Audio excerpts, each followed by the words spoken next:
right, so we're back to answer more Bethyl questions. I was rewatching the episode with Leah Find Me and just realized they never even slightly kissed. That said, I can't picture Daryl kissing and stuff after so many years of seeing him just being him, but I do hope we'll see it with Beth. It probably take a full season for Daryl to kiss her or something. LOL, actually, she'll probably be the one to kiss him. I do think we'll see it with Beth and Daryl. So the interesting thing is that after Find Me, I don't remember if it was after that episode or later after Leah was killed, but they had...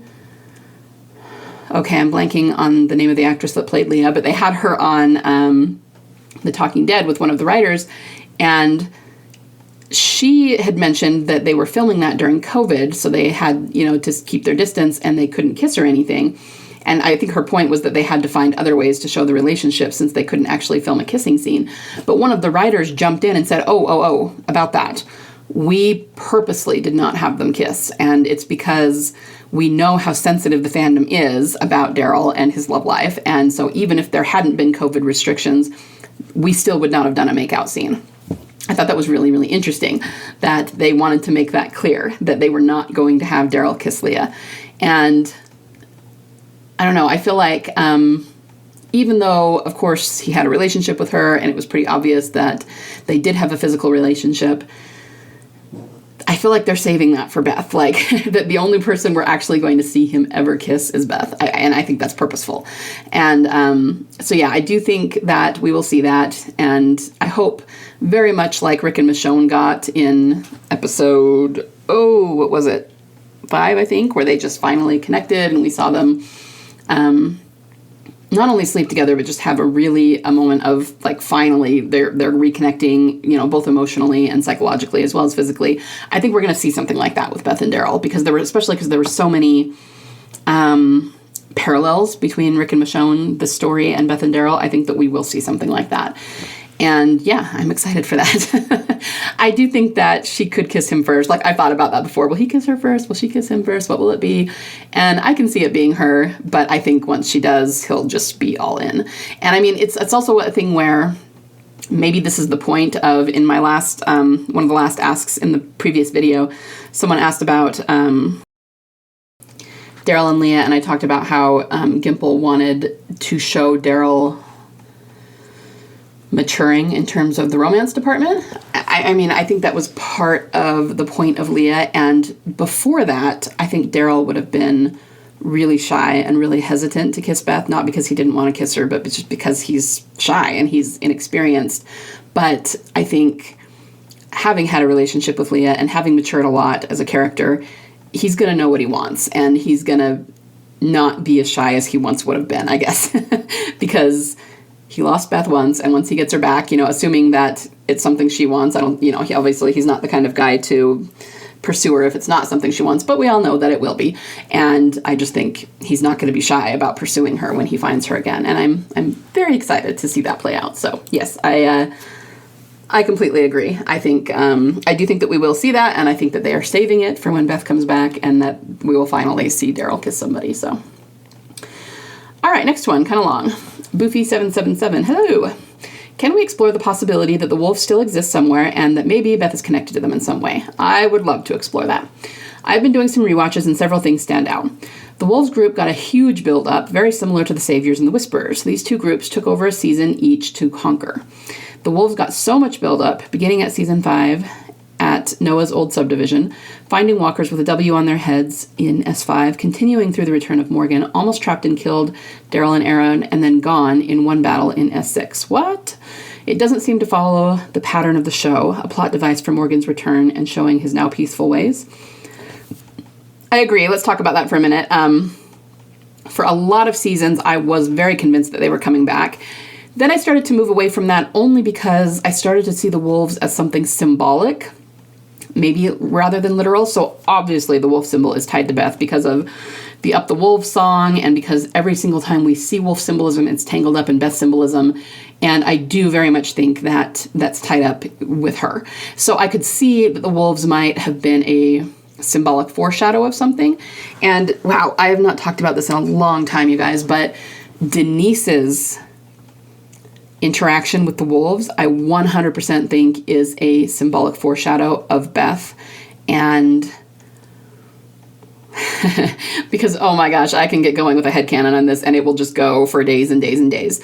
Remember that I always called him Creepy Wolf Dude. He was he's actually an Australian actor, and he seems like a really nice guy and actually a pretty good looking guy in real life, but in the show he had like cornbread yellow teeth and I thought he was gross. Anyway, he was on Talking Dead afterward, and there's a part where he kidnaps Denise, remember, and he brings her out into, all the walkers that are in the street in Alexandria, and he ends up being bitten, and of course he ends up dying.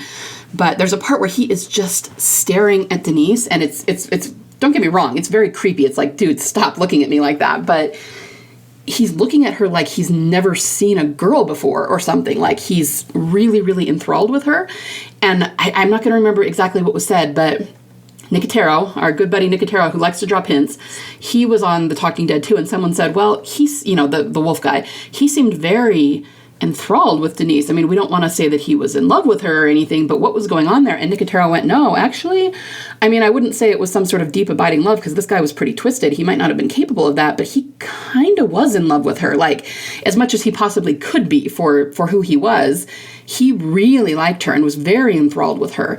And that's why he tried to save her. Most of these wolves, they're just killing people with machetes. Why would he go out of his way to help Denise and try to save her? He really was kind of... And so it was a really fascinating little arc.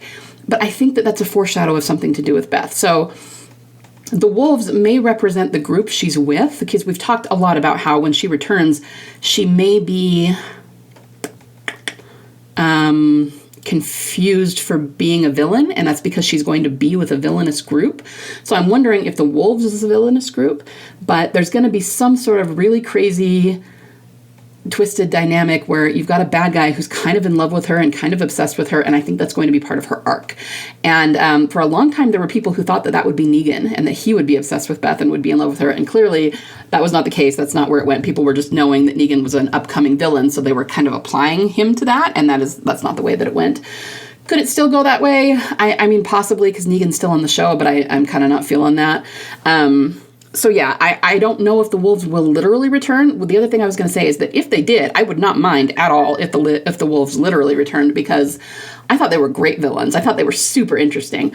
So I kind of liked them and was kind of sad that as a villain group they left so quickly, and especially because we were tying the wolf symbolism to Beth. So it's like, wait, she's not back yet. What do you mean the wolves are done? But if they did return... Again, I'm just wondering if there's going to be a single thread that ties all of these smaller villain groups together in some way. We've talked about how maybe Terminus and Grady were linked to the CRM. Could the wolves be linked to the CRM? Or is there a bigger group than the CRM that links all of them? I don't know. We don't know yet. We won't know until they show us that, until we see it play out. But I would be in favor of that. I think that would be awesome. Another group like that we really never got any kind of explanation for were the Highwaymen. They were later. They were after Rick left. And they were actually good guys. I mean, they started out we're not sure exactly who these guys are or what they want, but they ended up joining Alexandria. So they weren't really villains, but we never figured out who they were or where they came from or what they wanted or where they were going or why the writers brought them into the story, other than just to be fodder for Alpha, because a bunch of them lost their heads, when Tara and Henry did. So it feels like there's a backstory there we haven't heard, and I'm wondering if there's one single thread that is going to link all of these little groups and we'll get explanations for them. I really hope so. I would like that. Okay, so that was a lot of rambling for your first question. Let's keep going.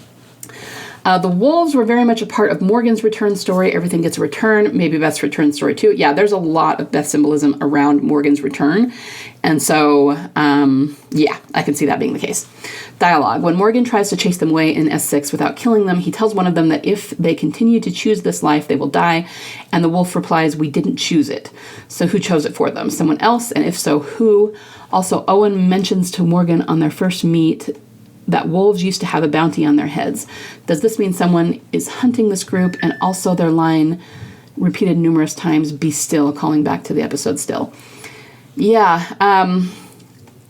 man, I have not revisited this in a long time, and clearly I should. It's interesting that he says we did not choose it. It's also interesting, his story. I know it was about the Native Americans, and they believed the first people descended from wolves, which is kind of interesting because it does mirror Up the Wolves. In Up the Wolves, they talk about Romulus and Remus, but they're supposed to be the fathers of civilization in Rome, right? So it's almost, either way, we're talking about people being descended from wolves. I think that there's something of a theme there about evolving from a more animalistic state to a more civilized state. And that's a big theme in The Walking Dead, whether people are going to retrogress in the apocalypse to just surviving and killing others in order to survive, or whether they'll hang on to their humanity and their morality. But yeah, I haven't thought about that in a long time, and I don't know the answer to that. Who did choose it, or who do they believe chose it? Because, either way, they could just be psychopaths with, weird beliefs, but who do they believe chose it for them? Where does that come from? The other thing that I wanted to point out is that Morgan has a really strange line in the same episode where he talks about a cheesemaker. Now, we know who that is now. It was Eastman, and they did an episode on that, so we do know what he's referring to. But the point is, they don't put these lines into the episodes and then just never tell us who they refer to. They put these really cryptic lines in so that people will say what's going on there, and then eventually they do reveal them. So I think that we will get answers about this eventually. Same as what was going on at Terminus, same as what was going on at Grady. Does this mean someone is hunting their group? Possibly, they had machetes. The Claimers had machetes. There's the red machete, so there's a lot of themes going on there. And again, maybe there's some bigger group that they broke off of that kind of twisted them and turned them into this or something. I don't know. But here's the thing, too. You talked about how there was a lot of build-up for this, and we saw it, the wolves not far at Shirewilt with Noah and all of that. But remember that Beth is in that episode, and that's also the episode where we have Andy's voice coming out of the radio. So it is Rick's voice, but he's got his English accent, so it doesn't really sound like Rick. He's the announcer on the radio, and they actually say things that sound like a foreshadow of the wolves. They talk about rogue groups who are hacking at people with machetes and setting them on fire, and that's what the wolves do when they come to Alexandria. They hack people with machetes. There's people they're throwing over the walls that are on fire, and okay, that's a foreshadow for the wolves, but they did it in conjunction with Beth being in Tyrese's hallucination, and there's a lot of CRM foreshadowing going on there too, and a lot of ocean foreshadowing going on. So it feels like they're all very, very much connected. And yeah, the still callback, absolutely. They have nothing to be foraging and conducting so many raids. Owen says they raid camps, etc. every 2 weeks. Yet they are dirty. They have no ammo, no clean clothes, few supplies, no medicines. Is someone else taking it from them? Yeah, could be. We don't really know the answer to that. The Alaska license plate Aaron found at the Wolves compound. He makes a big point of showing it to Daryl. The powers that be want us, the general audience, to see it. Why? What does it mean? Everything the writers include in the show means something. So a bunch of my fellow theorists have done really extensive theories on the Alaska license plate. Alaska is a big symbol. The North Star is on the license plate on a flag.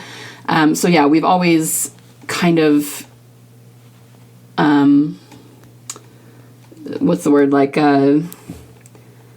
seen ties between a lot of the cosmology and the wolves and the Alaska license plate. It's definitely something that has come up more than once and that we've seen a lot of symbols of.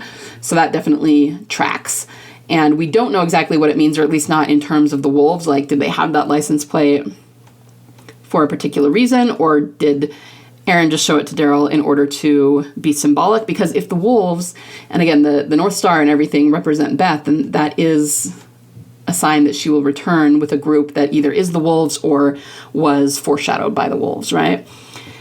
And lastly, some things which have already been discussed since season 5 through 6 first aired. The Up the Wolf song with the infamous "There's going to be a party when the wolf comes home," the Beth walkers connected to them, the blonde woman found tied to a tree, the blonde walker trying to climb into the car with Aaron and Daryl at the wolf's compound, but Aaron slams her head in the door, and the Beth walker shown right before they find the car, which is a torso of a blonde woman wearing a yellow-colored short-sleeved shirt, buttoned down rather than polo, hanging in a tractor trailer. The red hood on the man the wolves captured, identical to the red hood we saw in Beth's cell at the prison. The camera zooms in on it, again, wanting the GA to see it. It seems like a lot to unpack and then to go nowhere. I realized the comic fan base was excited to see the Savior's storyline play out, especially when the news was announced that JDM would be cast as Negan, but the powers that be tend to do things according to their vision for the show rather than just catering to the fans. So what are your thoughts on this? Possibility or just coincidence? No, definite possibility. And see, what I'm kind of seeing there, and I back in the day, I had a whole post on Red Poncho Guy, which is the guy you talked about that the wolves got a hold of and then killed, because I really think that he represents Beth. Because think about it this way. Red Poncho Guy was found by the wolves, and he basically fell into a trap of bad people and was taken by them, okay? Then they slit his throat and killed him. That could possibly parallel with Beth being taken by Grady and then being, quote-unquote killed, even though we don't think she died. From Daryl's point of view and the point of view of most viewers in the audience, she did, right? And you can even add in the point that Daryl was searching for her, and he and Aaron saw Red Poncho Guy in their binoculars and went looking for him, in their case to bring him back to Alexandria, but they never found him, and then he died. So there are some parallels going on there. So the wolves could even just represent the CRM or whatever group Beth is with, because of the ones who live, I'm kind of starting to wonder if there's a different group beside the CRM, and we always thought it was the same group, the CRM. But, like I said in my analysis too, there's a lot of evidence that it is the CRM, and we just haven't seen the end of them. I mean, in The Ones Who Live, we did see that Beth's doppelganger in the background, so it makes me think that there are multiple factions of the CRM, and even though Beale might have been, the commander of the military forces, now that he's not there, maybe there will be many different factions led by different people, right? Anyway, we'll just have to wait and see. But the wolves could represent that. And then remember that in Diverged, Daryl was fixing his bike, and there was a moon, and they had shown stars, and then he heard wolves howling in the distance, and he ran into these military guys. I mean, they were walkers, but dressed in military camouflage.